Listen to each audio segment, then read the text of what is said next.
Sa jurisi ka pas me kredibilitet, dhe me thonë edhe me dija atave që janë largu prej vetëvendosjes, nuk është që janë ma pjesë.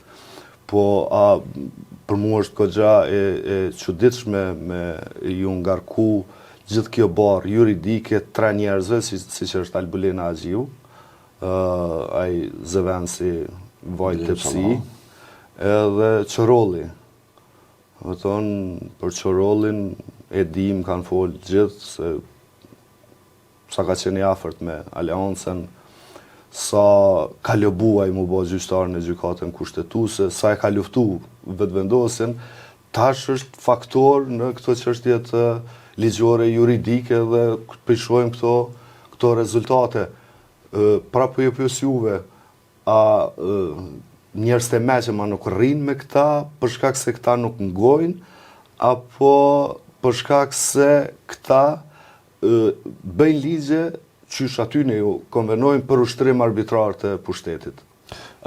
Parimi bazë, sipas të cilit funksionon politikisht Albin Kurti dhe rrjedhimisht vetëvendosja, është që vullneti jonë politik është përcaktuesi vetëm i sjelljes tonë politike, jo ligj.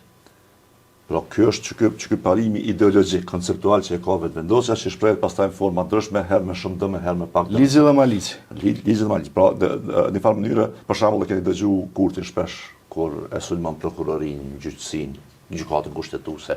E keni pa me çka e sulmon? Ju s'keni votë. Unë kam votë. Pra nëse unë kam votë dhe jam i votuar dhe kam pushtetin politik përmbi institucionet, atëherë çdo gjë tjetër duhet më nënshtru që ti vullneti politik timit. A kupton? Dhe kjo është thelbi, në mendimin tim, që i konceptit politik që e shkatron demokraci. Dhe i hap rrugë autoritarizmit, totalitarizmit, quaj që shdush pastaj. Në një sistemi tjetër, sepse sistemin demokratik një individ nuk mundet, ose i vullneti politik i një individi nuk mund më nënshtru krejt institucioneve dhe shoqërisë. Prandaj ka dalje të pushtetit.